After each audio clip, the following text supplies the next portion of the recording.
Good evening and welcome to Face to Face. I'm Saliya Pieris. Well, it's election time again, and as with all elections, every political party in Sri Lanka is promising to abolish the executive presidency.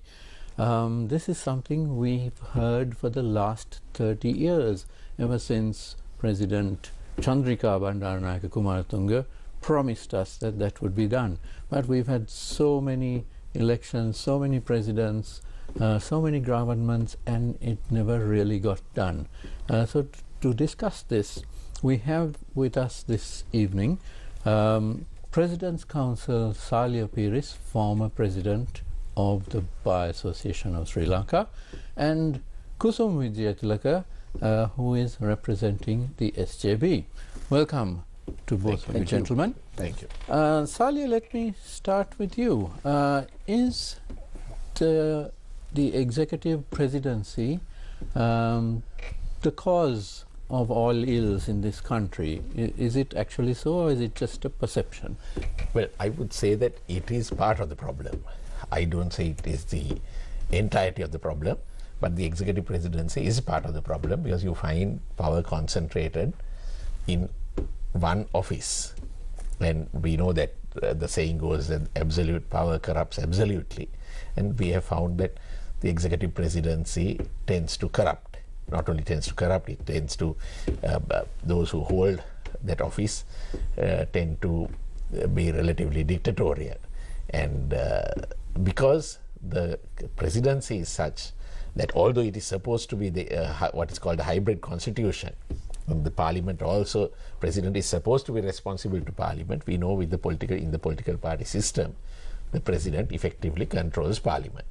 So as a result of that, you have a presidency where power is concentrated, and presidents who think that they can do as they please.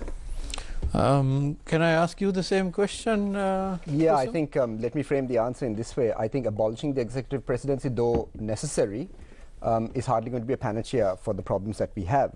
I think it's clear that the status quo with this executive presidency in this system, it's not sustainable. I mean, currently we have a president who has the ability to, he loses 2 MPs on his side, then he can just immediately appoint them as special advisors, and then they can use those powers to help with the electioneering.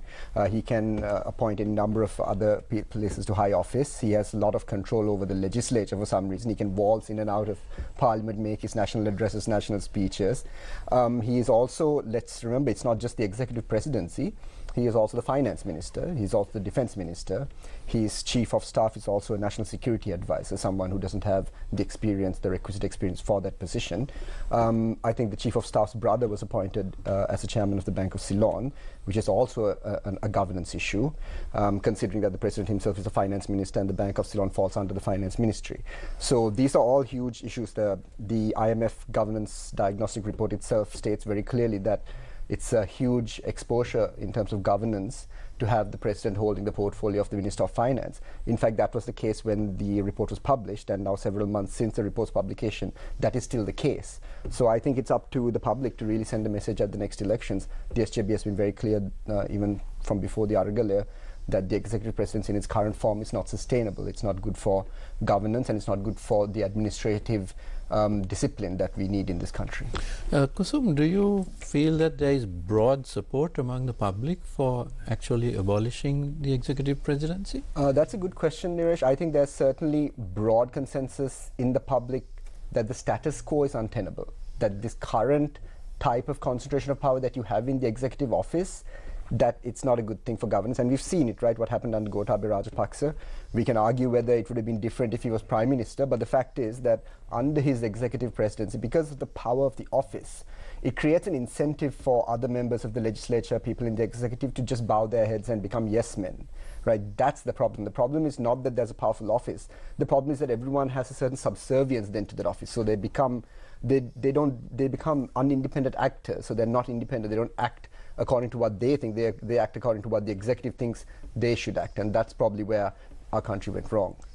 But even before we had the executive presidency, when we had the old system of the Prime Minister and Parliament, there was considerable abuse of power. Saliya, can I put that question to you? Yes, that is true. Especially we find there is much criticism in respect of Ms. Bandaranaike's tenure from 1970 to 77, where the country was ruled for several years under emergency.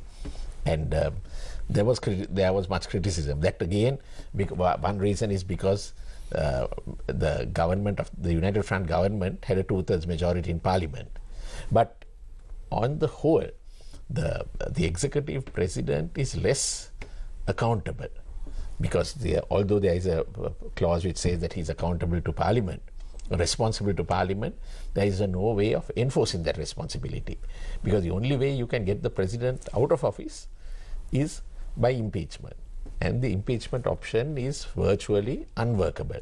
You need a 2/3 majority on at least on 2 occasions, plus an inquiry in the Supreme Court, and so it is really, so the danger there. So as a result of that, even if you compare with the Prime Minister, executive Prime Minister, or the Prime Minister as the head of government, the executive presidency is problematic.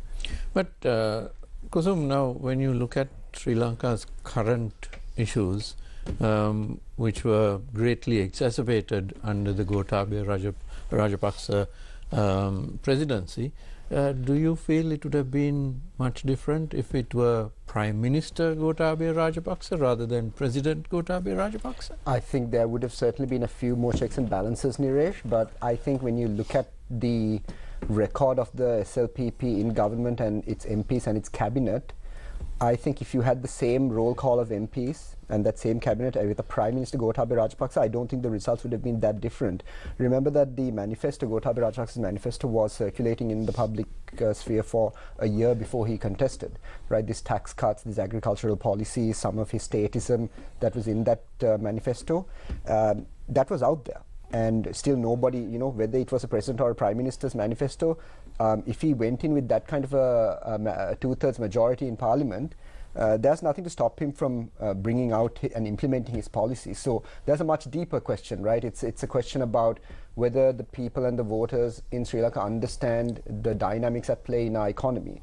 Because when you've had, 2016, the Yahapalne government entered an IMF program, which specifically said the same thing that the IMF told us in 2022, which is to go for a revenue-based fiscal consolidation. So I don't know how after, 3-4 years of, I think Yahapalne introduced the Inland Revenue Act in 2018. So that was specifically geared at improving our revenues. So how come the next government comes in and their plan that's widely accepted by not only the political class, but the business class, the corporate sector, all of them accepted the need for tax cuts without really looking at our economy as a whole. So I think it's easy to blame the organs of government and the structure of the executive presidency. But the fact of the matter is, if you have an electorate that's uninformed, if you have a parliamentary majority and a cabinet that isn't looking at the data when making decisions, all the governance reforms in the world isn't going to protect our country from that kind of decision making. Now, Saliya, every time there has been a 2/3 majority to one party, there seems to have been trouble. We've seen it with Mrs. Bandaranaike's government. We saw it with J.R. Jayawardena's government and Mahinda Rajapaksa's and Gotabaya Rajapaksa and so on. So there seems to be this, get the 2/3 and then we can rule as we want and damn the constitution sort of thing. What's the problem? Is it a psychological problem, or why is it that our politicians behave like this? Well, I think that again we get back to the same issue of when power is concentrated, and the present electoral system is designed in such a way that no party should get a 2/3, the proportional representation system. But we found, for instance, I think Gotabaya Rajapaksa's government also fell short of a 2/3, slightly short. But then, of course, you have these MPs, members of parliament, jumping here and there, and then the government gets a 2/3. So hopefully, if there is a regular election, no party should get that sort of majority, and I think that that would really mean that there is less power concentrated in a government. while many governments want to have 2/3. They say it's easier for their legislative agenda, it's easier to govern. But the Gotabaya Rajapaksa regime is a classic example of how you can get a 2/3 and then fail. And we also know that even Jaya Jayawardena's government had a 5/6, and then the 82 referendum was the life of Parliament was extended because Jaya Jayawardena knew that if he went in for a general election, he would not get that 2/3 or the 5/6. But we know that the second term of the presidency of President Jayawardena was disastrous. So this is where I think we need to understand that it is neither the supermajority in Parliament really does not help in governance. Now, Kusum, in the early life of Sri Lanka, as in right after independence and for several decades, we had by-elections. What would happen is that a member of parliament would pass away, and then it wasn't a matter of him being replaced by the next person. It was that we had an actual by-election for that electorate, where the voters of that electorate would then have, elect the new member of parliament. So in that sense, every year there'd be one or two MPs who would pass away, and then it was a good way for the country and the politicians to gauge public opinion, wasn't it? Would you favor that kind of system yes, once certainly. again? I think one of the things we saw during the Aragale, one of the big shortcomings in our system is that there is no notion of recall here. There is no system that allows it, right? So your MP or your president or your prime minister can release a manifesto, can give speeches, and then when he comes into power, he can do the exact opposite. And as people who voted for him, you have no recourse to that.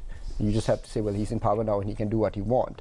And that's a problem. We have to start holding people accountable for what they say before they get elected, and then see that they follow through on what they promise and not go in completely other direction. And my colleague made an excellent point. The point is that through an election, you get a certain amount of power. And then through machinations and politicking, you can increase your power. So you see, just because you get rid of the executive presidency, unless you prevent things like crossovers, blatantly moving us to the other side of the aisle to get a ministry or a state ministry or some position, these are all problems. This suggests there's a lack of guardrails. So you see a lot of people coming to power and saying, I need more power. That's because now the Sri Lankan political system, people within it, aren't used to working in a system. Now, I'm from the corporate sector, so I worked at a bank for 11 years. There are things I can and cannot do, no matter how close I am to a client, no matter how much I like this client, no matter how much I believe in the client. There's a limit, there's a standard operating procedure, there is what's called delegation of authority. I can't go above that. I have to go to my superior, etc. So we need guardrails in this country, no matter what, even if the cabinet takes a decision, there should be some kind of guardrail to see. Now, we did the tax cuts. In the UK and the US, there are things called congressional budget officers, or the Office of the Treasury, where you look at each proposal that's approved by Parliament and you submit an independent report to the cabinet saying this is the impact on the fiscal status of the country. Now, if there was such a report and such an office, people in the legislature would have looked at this report and said, how are you going to cover this massive 800 billion rupee loss in our finances? And maybe there was a chance, at least in delaying the onset of those tax cuts or reversing those tax cuts after they were implemented. So we just don't have a system for this. So our system is, once you come into power, have at it, do whatever you want. 5 years, 6 years, you're completely safe. The system will protect you, will protect your friends, will protect your party. That's not how governance has to work, and SJP government in the future will change that, because we have to be answerable to the electorate and to our people and our constituencies, and that should be the be-all and end-all. If you can assure that in a system of government, everything else can fall into place. But Kusum, even if such excellent reports are made available on the impact of cabinet decisions, do you really believe that our members of parliament, and I speak of all the members of parliament, past and present, do you really believe that they would take a decision considering those facts? Not, not this current parliament. I mean, we are I can talking assure about you. MPs who throw chili water at each other and assault each other and so on. I'm slightly hopeful, Niresh, coming in this coming presidential and in the general election that will definitely follow. I think people will be a little more circumspect about who they vote for. I think they've seen now that voting for someone because they're related to someone who was in your village in power for about 30 years is not going to cut it. I think people realize that there's a certain level of professionalism and integrity that's required to be in government. And I think you can call me naive and I wouldn't blame you, but I do think some parts of the electorate have turned. I think they've seen the material impacts on their lives and their livelihoods and their futures. And I do think we will see a far more disciplined and circumspect electorate. And I just want to point out that the Gotabaya Rajapaksa the election was a national security election. It was on the back of 200 plus people dying through a security and intelligence failure in the country. And here was a man who was supposedly an expert administrator, Lee Kuan Yew, someone with the experience and the results and the outcomes. So I think having had that experience, I think people will be a little more circumspect. And like you said, there is no guarantee, right? There is no system that can be 100% foolproof. At some point, you have to depend on some people's personal integrity. So again, I ask the voters, when you vote, when you select who you vote for, look at personal integrity. I think that counts for a lot. Saliya, would you agree that our voters have a higher standard now after the Aragalaya and so on? I think it has to be. We have to wait and see. I would, but I think there is a higher level of consciousness. But having said that, I'm afraid that the same consciousness that we saw during the time of the Aragalaya, I don't know whether it has necessarily spilled over to this present time in its entirety.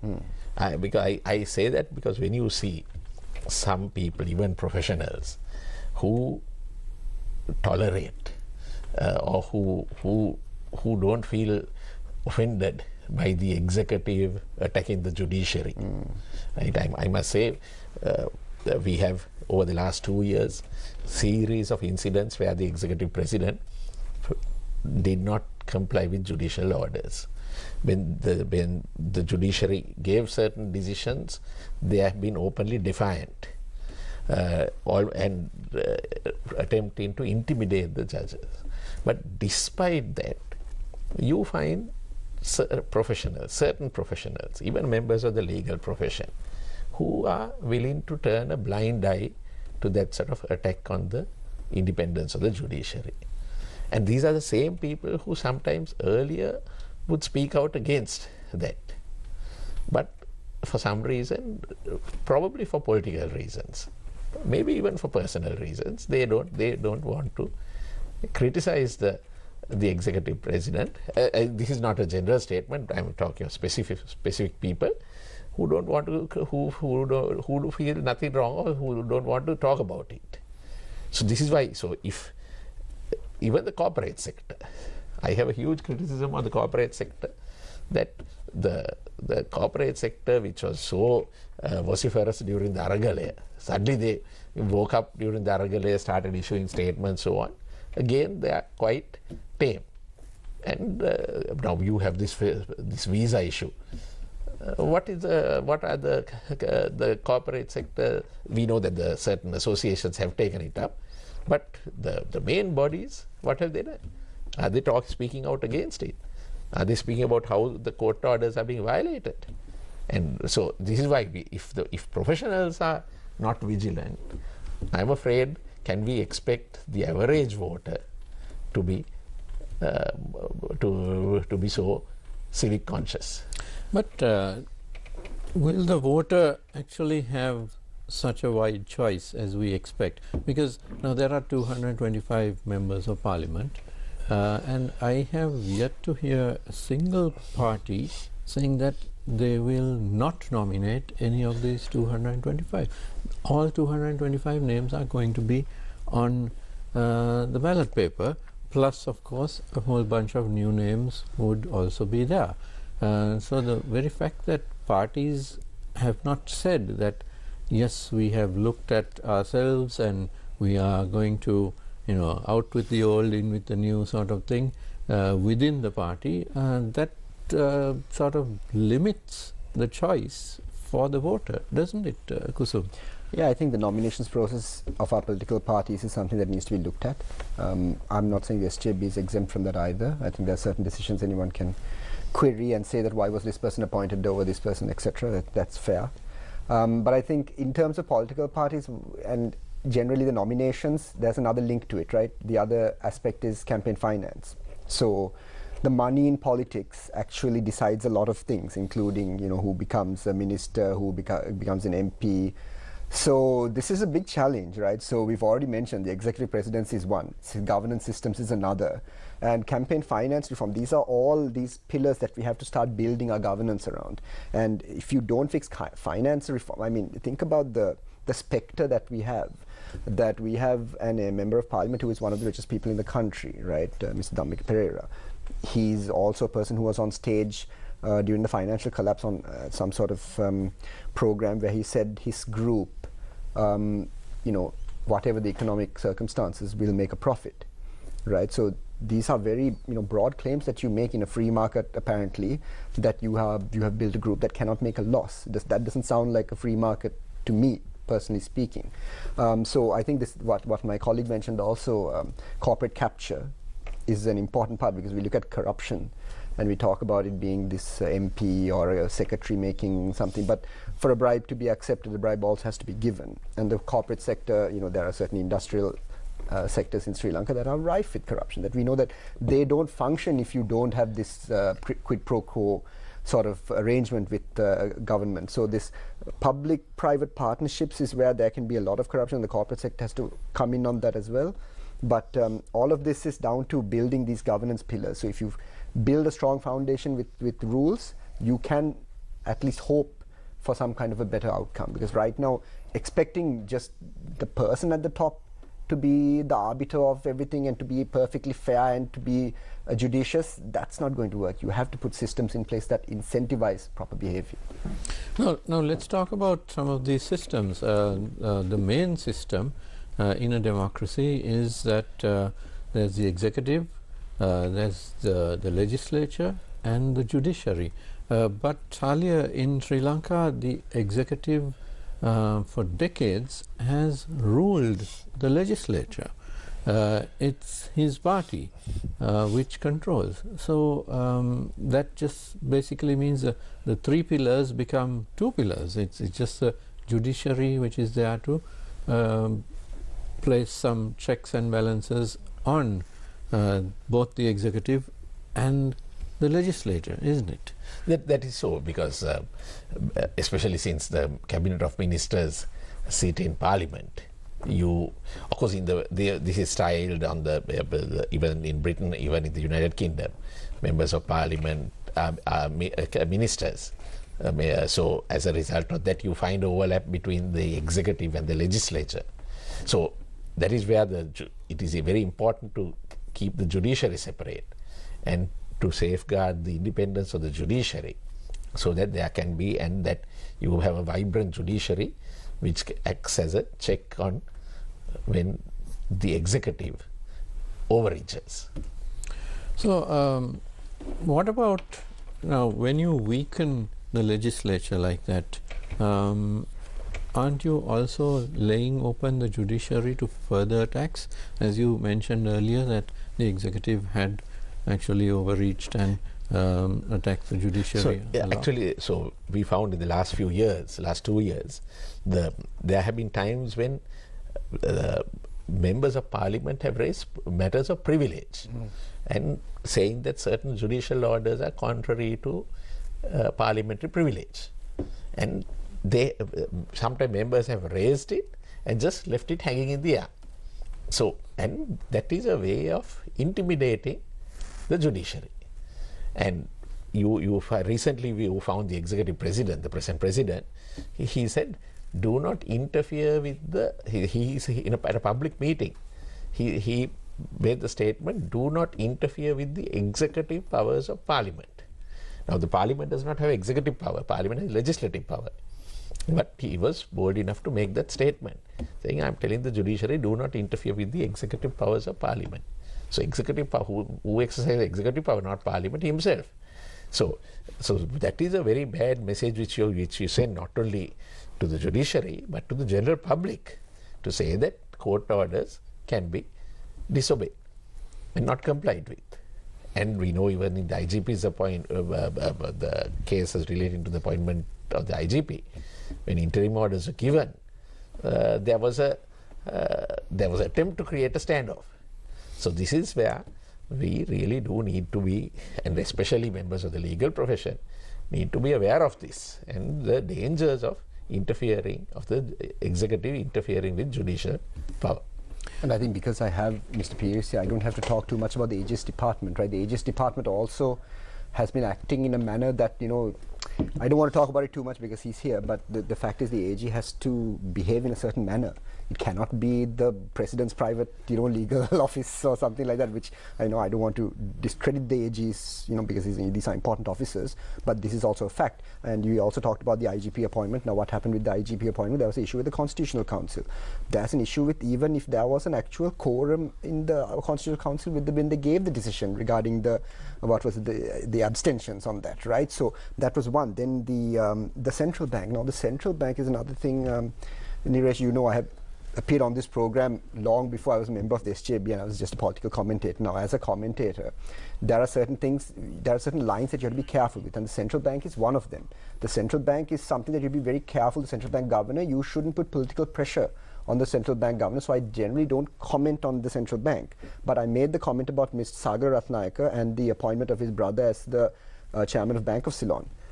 How did this appointment as a chairman of Bank of Ceylon get past the central bank? The central bank has a fit and proper piece of paper that they have to sign off on, as well as this about politically exposed persons. I think it's called PEP. So how did it get past this? So are you saying that Mr. Sagar Ratnayaka's brother is not politically exposed in that case? And we know that the state banks have been one of the primary vehicles of debt for SOEs. We saw the $500 million worth of debt of Bank of Ceylon transferred by to the treasury, basically to the taxpayer, without so much as a little report to tell people, you know, you'll be taking on this tax burden for the rest of your lives. Sorry about it. Not even that much, right? So this is the problem. The elections commissioner has been very clear about what you can and cannot do. There are rules about what you can do in terms of electioneering when you're in government. What we have seen, we have seen rice bags handed out. We've seen land given away. We see the president going to all these official things and making election speeches. So these are all, you can see, very clear sort of examples of people not following the system that's already in place, right? These rules are there. You can't tell me there's no code of ethics for MPs. You can't say there's no code of ethics for people who are in election year. So the rules are there, I just need to follow them, right? We are in conversation with Saliya Pieris, President's Counsel, and Kusum Wijetilleke, representing the SJB. Don't go away. We'll cross over for a short commercial break now, and we'll be right back.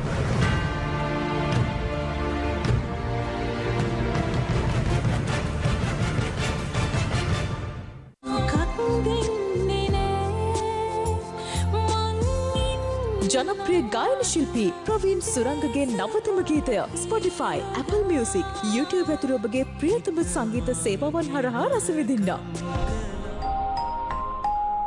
Entertainments. Gajaba Unity Festival 2024, 28th August to 1st of September from 2 p.m. at Kadukala Ground in Gumbo. Come and join us for exhibition stalls, motorcycle and dog shows, fun games, musical performances, and a variety of food and beverages. Media sponsors: TV1, Sirasa TV, Sirasa FM, YFM, Yes FM. ඇයි හෙක්ට නිශ්ශබ්ද වෙන්නේ? මේක මීඩියාකින් උස්සලා ගහන්නකෝ. මේ situation එක අපි police department එකට handle කරන්න පුළුවන්. උන්ට මොකද්ද තියෙන බලේ මේ නිකන් ඉන්න අහිංසක මිනිස්සුන්ට ගහන්න මං ආන්නේ. මේ රටේ මිනිස්සු අපේ මුණට කෙල ගහන්න ඔන්න මෙන්න කියලා බලාගෙන ඉන්නේ. කවුරු අපේ බයිට් එකට ගත්ත වෙන්න බැරි. මේ මෙස්සා අද රාත්‍රී 9ට සිරස ටීවී තුලින්. මගේ තාත්තා මට හෙට උටුණු පළදින්න තිබුණත් අද මිනිමරුවෙක් වෙන්න උනේ. මෑක්ස් එකක් පෙන්වන්න නැතුව යාව ඇතුළට ගන්න. මෙතනින් එහාට අපි කතා කරගත්ත දේවල් වලට පිටින් එක වචනයක්වත් එහා මෙහා වෙන්න බෑ. ඔය වගේ කෙනෙක් මෙච්චර කාලයකට මට හම්බෙලා නැහැ.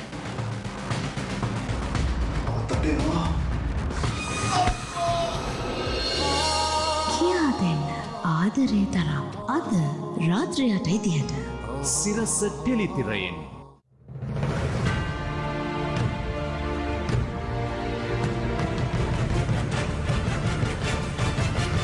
Welcome back to Face to Face. We are in conversation with President's Counsel Saliya Pieris and Mr. Kusum Wijetilleke representing the SJB.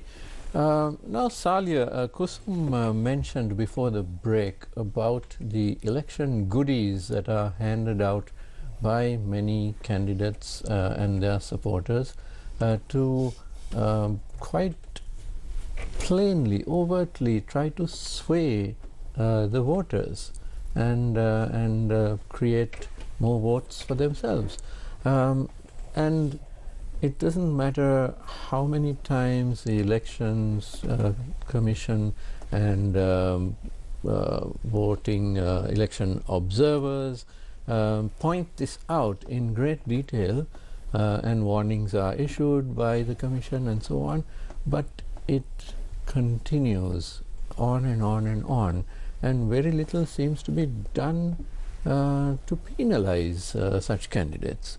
How do we resolve this? Again, this is related to the impunity of the executive presidency. Yes, so I think we have election laws. So if you take the classic election law, there are the election offences of corruption, bribery, treating. In the olden days, there were MPs unseated through a court process, unseated for committing election offences.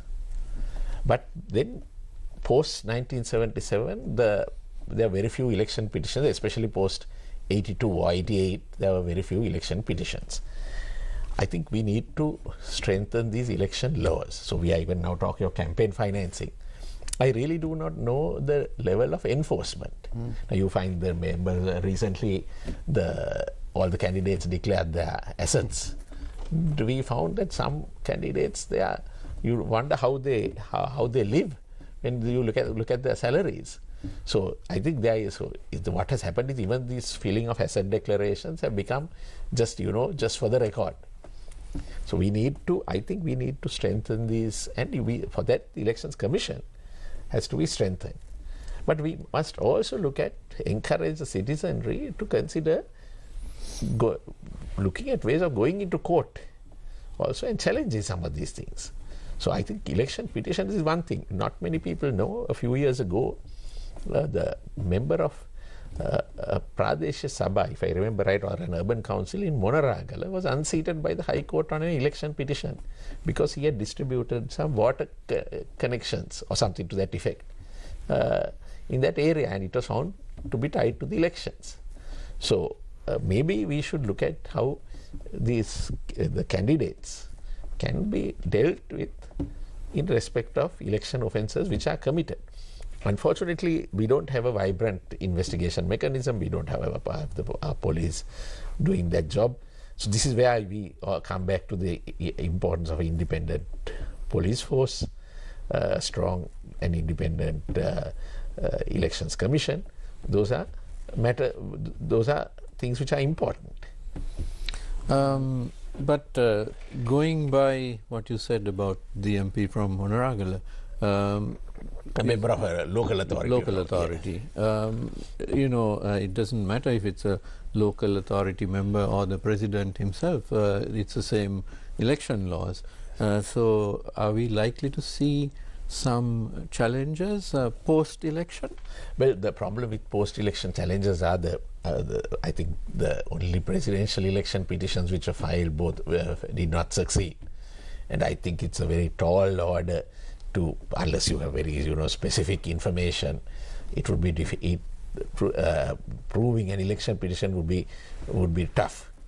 But I do think that requiring persons to comply with Election Commission guidelines and prosecuting those who fail to comply with the guidelines. Now there is a article in the Constitution 104G, I think 2, which provides for prosecutions. So for non-compliance with guidelines. And what you must do, there must be people who are prosecuted, who are taken to task for either using government vehicles or government machinery for state purposes. The Elections Commission must take steps to take action against certain people. And then the moment if courts do, if you take people to court and then there is the administration of justice, the machinery of justice moves, then people would be more careful. So, Kusum, now what would you like the present the executive presidential system replaced with? Are we in favor of going back to what we had before 1977, or is it a different kind of system?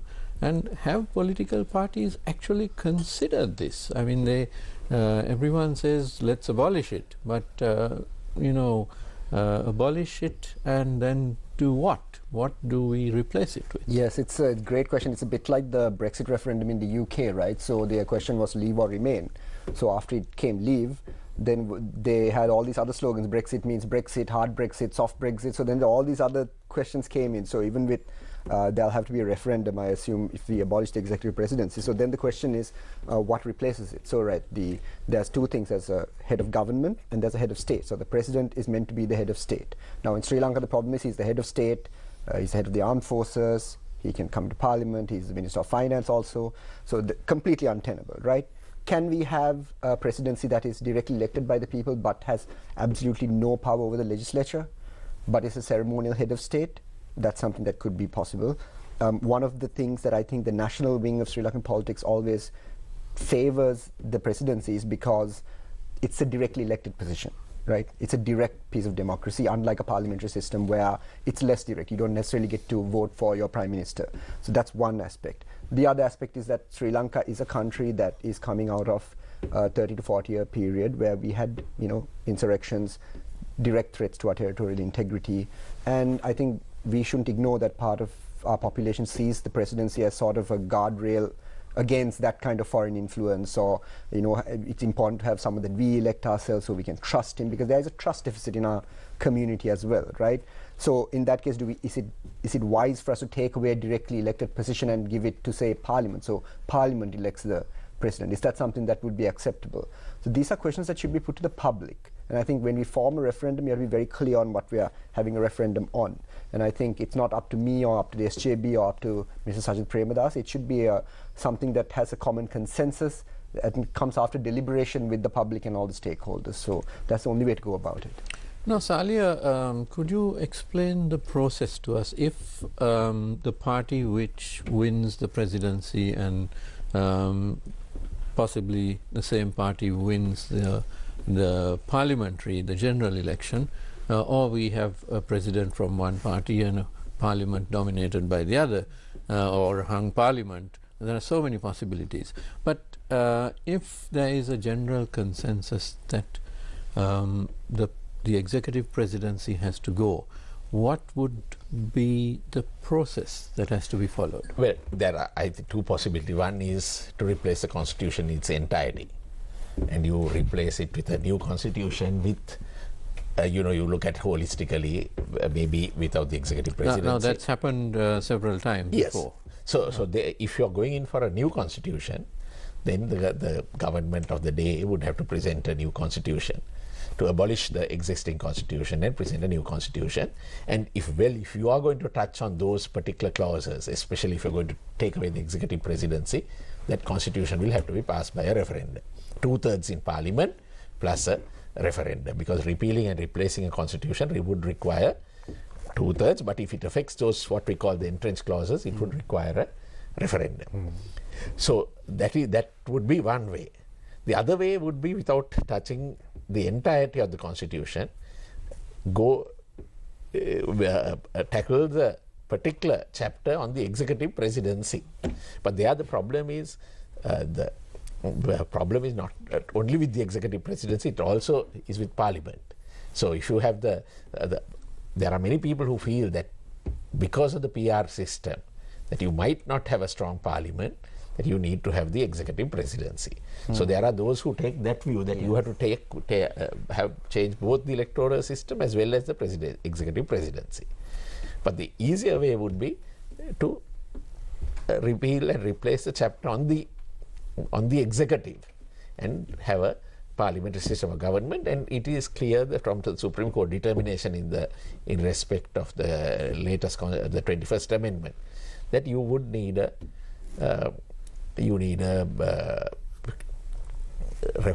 not only a 2/3 in Parliament, but a referendum if you want to change the nature of the executive presidency. And then, of course, the possibility, if you are doing that, the most logical way would be to have the Prime Minister as the head of government. Now, unfortunately, in Sri Lanka, we are supposed to have been modelled on the French presidency, our executive president. But even in France, the head of state is the president, but the head of government is the Prime Minister. But in Sri Lanka, the Prime Minister is virtually a non-entity. The Prime Minister, the President is the head of state as well as head of government. So maybe to change that, make the Prime Minister the head of government, and you have the executive presidency, not the executive presidency, the presidency as a more of a ceremonial role. Of course, you'll have to decide who is under the 72 Constitution. The President was appointed by the Prime Minister. So either that, or for Parliament to elect President. There are so many possibilities. And I just want to come in on one thing here. There's also, Mr. Premadas has spoken about the Madisonian model, which is essentially the 3 branches of government. So the point of the Madisonian model is that you have 3 branches that keep each other in check, right? What happens in Sri Lanka is that the power vested in the president's office is so powerful that people in the legislature know that it's always easier to have the president than the executive on your side. So you're always incentivized to sort of go along with the president instead of being independent. And I want to remind our viewers that a very interesting comment that Gotabaya Rajapaksa made after his removal or after his resignation. He actually made in a newspaper interview, quite a long interview, he stated that he doesn't like this having a slightly powerful president and a slightly powerful prime minister. He thinks power should be vested in one or the other, and one should be absolutely powerful. So I think when you look at the comments of Mr. Gotabaya Rajapaksa, I think it tells you what someone with his mindset, how they think. They don't like to have a check on this thing. So when we talk about abolishing the executive presidency, are we then losing a pillar of sort of a check, one of these checks and balances that we talk about in a 3-tier system? In which case, that's not, I'm saying you can do it, but then you have to make sure that there are checks and balances on the legislature and the Prime Minister. Otherwise, the Prime Minister can also start playing all sorts of games if he wants to get the legislature on board. And if you have an executive Prime Minister, how is that different to having this executive president? At least if you had an executive president, then there's a chance of there being an executive president from a different party or with a slightly different agenda. So then that creates a checks and a balance, right? But otherwise, if you have everybody on the same sort of path, that's how we ended up here, where there was absolutely no check on Gotabaya's decision making and his policy making. So it's not as straightforward as people think. That's why I said it cannot be a panacea to anything. Just because you abolish the executive presidency, don't expect all the other governance aspects to just fall into line. Everything has to be worked on. So, Saliya, even if the executive presidency is abolished, we still have the same type of issues, don't we? We have the corruption issue, the matter of appointment of Supreme Court judges, Appeal Court judges, the various commissions. So all that has to be dealt with if the Constitution is to be amended. Of course, I think strengthening the different institutions in the country is an important aspect of of the checks and balances. Not only the abolition of the executive presidency, but strengthening the judiciary, making the judiciary independent but also accountable. Then and protecting the integrity of the process of appointment of judges, and also the other commissions, independent commissions. Then I think very importantly the public service, the police department. I think the independence of those institutions, because we know that, for instance, the police, the operational orders for the police must come from the IGP, not from the Minister of Public Security or Law and Order. You can't have so we must ensure the operational independence of those institutions. And so it's not just the abolition of the executive presidency, but I see the strengthening of institutions as the key to ensure. But we must say this, that for those who think that economic development is the be-all and end-all. Even the World Bank concedes that the rule of law is fundamental to economic development in a country. And unless you strengthen institutions, unless you protect human rights, have an independent judiciary, this economic development is not sustainable. I couldn't have put that any better, if you don't mind, because I remember during in the post-war period, a lot of people were saying, you know, Mahinda Rajapaksa and his government won the war.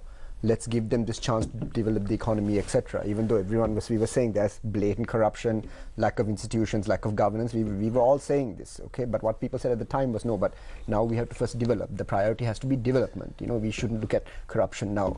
Same kind of dynamic is happening right now. Let's focus on the economy. Let's focus on the fiscal balance, but not so.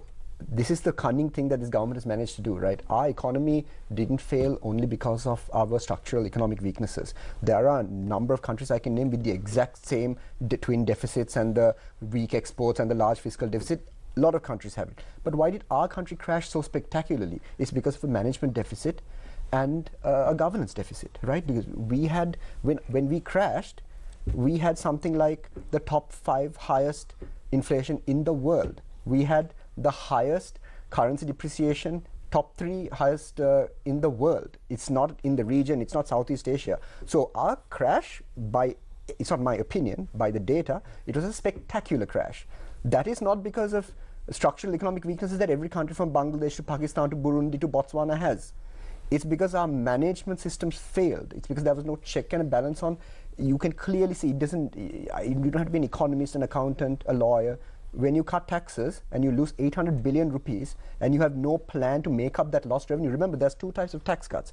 You have a funded tax cut and an unfunded tax cut. What we got in Sri Lanka, what Liz Truss did in the UK, same thing, unfunded tax cuts. And the market recognizes this, right? Even if the government ignores it, the ratings agencies, the markets, the bond markets, they see it because they have financial projections. So there is absolutely no excuse, there is no system in the world that can prevent bad policy. So I think we have to be very cognizant of that fact, right? We can't just expect that a bad policy will somehow be filtered out by our system. We have to also, as voters, people in the system, the governance systems, they all have to work. Otherwise, there's always a risk of this happening. Now, Saliya, we are running short of time. So my final question to both of you is, are we as Sri Lankans hiding behind this executive presidency as an excuse? Is it really the executive presidency which is at fault, or is it that Sri Lankans in key posts such as the AGs, the Attorney General, the Bribery Commission, the IGP, judges and civil society as a whole, are we lacking the courage to stand up and do our jobs? Is that more of a factor? And are we just blaming the executive presidency instead of taking the onus of responsibility? No, I think there are people who are doing their best in certain circumstances. So even the judiciary, the senior officials who are trying to do what is right and who are doing what is right. But very often when people do what is right, you find a powerful executive president attacking them. So that is the problem. Because although we know that the president is still immune from criminal prosecutions.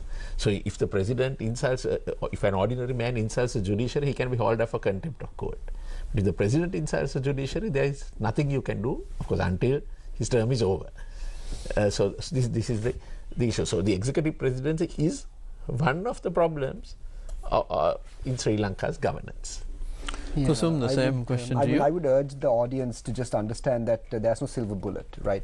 Just because you fix the executive presidency and introduce some other system, there's no guarantees. Just because you have an election, there's no guarantee that the economy turns around. Just because we meet every single IMF target doesn't mean that we are going to be sustainable in terms of our debt. So don't expect a panacea on so even with the economy, you can't expect only to satisfy the IMF conditions and then have a good economy. Just same with governance. You can't expect to change 1 or 2 positions and alter a new constitution and then think everything's going to be okay. Governance, things like corruption, how we do things, it's a daily thing. It's something that every day when someone goes to office or someone goes to their government job or someone goes into parliament, they have to fight for those principles. You know, if you don't fight for those principles day in, day out, as you can see in our country, in the developing world, it's very easy to see these institutions crumble. And it's not only Sri Lanka, right? We've seen this from Malaysia to Thailand, you know, these issues are everywhere. So, and Sri Lanka can ill afford any more of these, you know, another bond scam, you know, we just can't afford, our institutions cannot afford any more hits on their credibility. You know, if our debt, we're in default. That's the worst thing that can happen to a government. That means you're not good for your financial commitments. It's a very serious thing when you have 22 million people depending on it, right? So I'd ask the people to be very considerate about this. Don't expect 1 or 2 things to fix this, but concerted effort across government, across institutions, that's the only way we can do this. Thank you very much to my guests this evening, Kusum Wijetilleke and President's Counsel Saliya Pieris. Thank you for being with us. Thank you. And thank you to you at home for watching. Don't go away, the news is coming up next. Have a good evening.